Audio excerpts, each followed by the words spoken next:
Bah allez, on continue l'histoire les gars, je suis toujours avec FX. On est dans son antre, dans sa grotte, donc à la base de la config, de la mousse. Dans la mousse, beaucoup de mousse. Beaucoup de mousse, un peu de lumière. Pour aujourd'hui, hein.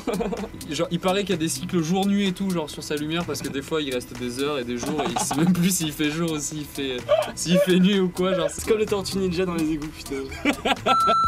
Alors FX, explique-nous un peu ta config, qu'est-ce que tu as comme matos? Alors j'ai une machine, bah voilà, avec ça je fais mes beats en général, donc c'est-à-dire que je vais poser genre mes accords de piano, puis ensuite petit à petit je vais mettre mes samples un par un pour faire mon groupe, pour que ce soit genre comme j'ai envie. Mon petit piano ici qui me sait en fait de sortir mes petites notes.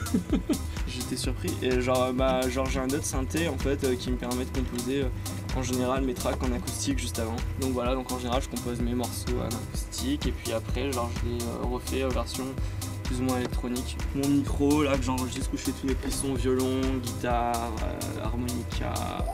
On verra rien du tout. Et voilà, et puis après j'ai des enceintes. Petite Yamaha HS5, la carte son audio box de chez Presonus USB et Ableton. Ableton Live, ouais. Qu'est-ce que tu montes Je suis pas là pour parler musique. Hein, D'accord, c'est vrai. Genre, c'est vrai. on se connaît pas. On était plus là pour du dessin à la base. Je suis là, mais c'est même pas chez moi en fait. C'est pas vous? Tout est monté. La fixe, c'est pas vous? Ah non, c'est pas moi. Ah, vous êtes l'acteur. Je suis pas là en fait. La doublure Ouais, officielle de FX. Là. Tu son jumeau en fait. Donc FX, tu nous as un petit truc à nous montrer. Ouais, bah ouais, un truc rigolo. Genre, je suis en train de bosser sur un track là. Donc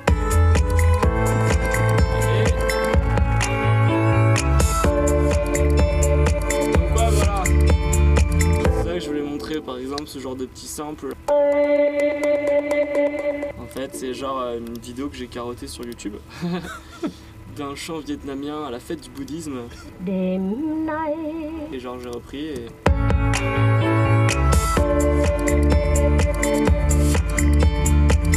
Voilà. T'as combien de sons tu dirais d'ambiance là? Bah j'ai fait mes textures, je le fais à la texture, fin. En fait en dis. général à la fin, genre de textures comme ça, je les fais toujours à la fin. Mais c'est des samples que je modifie un peu en fait avec un logiciel qui s'appelle... Glitch. Ouais voilà, qui s'appelle Glitch. Du coup bah ça donne vachement de cachet je trouve au morceau. Parce que ça te permet de vraiment créer un truc derrière en fond que t'as pas l'habitude d'entendre. Ça rend son un peu liquide et chiasseux. Bonjour. Voilà. Des fois, quand je n'ai pas l'inspiration, et je pense qu'il y a beaucoup d'artistes qui n'ont pas l'inspiration, eh bien, je m'amuse à refaire des tracks de Paul Kalkbrenner, par exemple. Donc, Paul Kalkbrenner. Par exemple, je me suis amusé à refaire le lead de Azure. Tu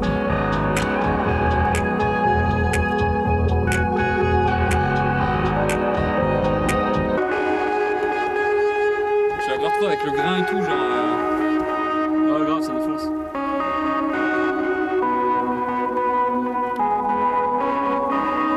Akilou. Et donc, par exemple, le petit synthé, toujours sur Operator pour pas... Operator c'est quoi? C'est un truc qui est déjà en fait, dans... Operator c'est un truc qu'il y a dans Live, tout ce que je fais, tous les sons que je les fais sur Operator. Comme quoi, pas forcément besoin de beaucoup de matériel, beaucoup de VST pour réussir à produire des trucs. Ouais voilà quoi, en soi il y a une reverb, un overdrive et un petit compresseur. Et si on enlève par exemple tout, parce que je sais que les producteurs aiment bien savoir le son nu. Les sons tout nus, donc voilà. Petit son, la petite reverb, le petit overdrive je pense qu'il fait beaucoup. Voilà. Le grain ouais. Après le petit compresseur qui compresse, qui donne un petit côté pimpant, et le delay en fait qui permet en fait de remplir la fréquence, qui donne ce petit côté écho. Petit effet sur le morceau en fait, c'est surtout le côté pitché du morceau qui fasse en fait. Ouais, le glide. Exactement. En fait. Et c'est vrai qu'en s'appuyant sur les tracks des autres comme ça, genre ça permet vraiment de te driver, genre surtout de te faire... en fait un truc qui est vraiment pas mal que j'aime bien faire, c'est par exemple, je vais prendre un track, je sais pas, d'un artiste que j'aime bien, et genre plutôt que de me faire chier en fait à faire un track et de pas savoir comment je vais le construire, tu vois. Genre là je vais me dire ah ok bah là il a pris un kick, il a coupé, il a juste pris les fréquences médium, après Là il fait rentrer les checkers, tu vois les hit hats de fil en aiguille, genre là tu dirais il a fait monter un lead et tu fais monter un lead mais forcément ce lead ce sera pas le même parce que ce sera ton lead à toi, ce sera tes checkers. Tu sais que ce track pour toi il te plaît et qu'il est bien construit. Après c'est des trucs que tu fais quand tu commences et que t'es pas forcément genre à un niveau de ouf et que genre t'as pas les idées qui viennent, et ben moi je fais comme ça me permet de savoir en fait genre où est-ce que je veux faire entrer mon kick, où est-ce que je veux faire. Et après de fil en aiguille, ton track il change complètement parce que tu te rends compte que genre ta mélodie ou genre t'es des basses ou quoi, genre tu veux plus les faire rentrer là, tu vas les faire rentrer ailleurs, mais au moins t'auras tes checkers, tes trucs qui vont être rentrés au même endroit et t'as les idées du track que t'aimais bien et l'esprit où tu voulais aller qui sont là et au moins t'as vraiment déjà un truc assez propre et pro pour moi. Montre un peu machine comment elle tourne la veste. Du coup en fait sur ce genre de choses t'as deux manières de travailler, donc soit tu vas travailler en direct, donc en fait là sur chaque truc j'ai un sample. Donc là c'est là où genre ce moment là je vais trouver mes idées, genre j'ai des banques de samples en fait, genre avec chacun des petits samples, après je peux en rajouter tu vois, et du coup genre ça va me donner des idées, donc c'est là où genre là c'est vraiment la partie créa, et puis ensuite une fois que cette partie elle est venue tu vois, genre je vais travailler dans une autre façon, ça va être... Donc là en fait genre là j'ai juste mes kicks. Et en fait genre... Ah ouais. Du coup ça va me permettre en fait de positionner comme ça. Ça va me permettre de positionner exactement mes samples en fait. Voilà. Donc là je vais mettre le kick.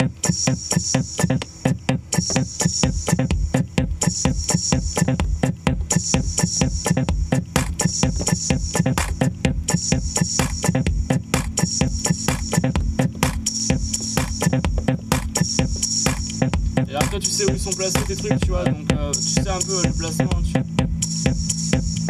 Tu vois déjà je place ça me bien, ça groove un peu tu vois, et du coup au fur et à mesure je vais rajouter des trucs tu vois.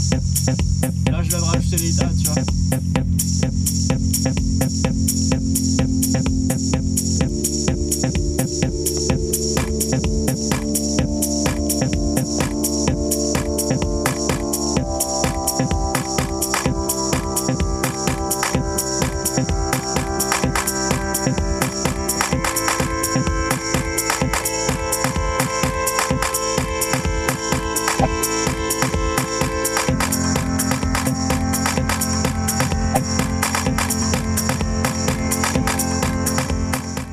Ça y est, fin de l'épisode les gars, ça fait...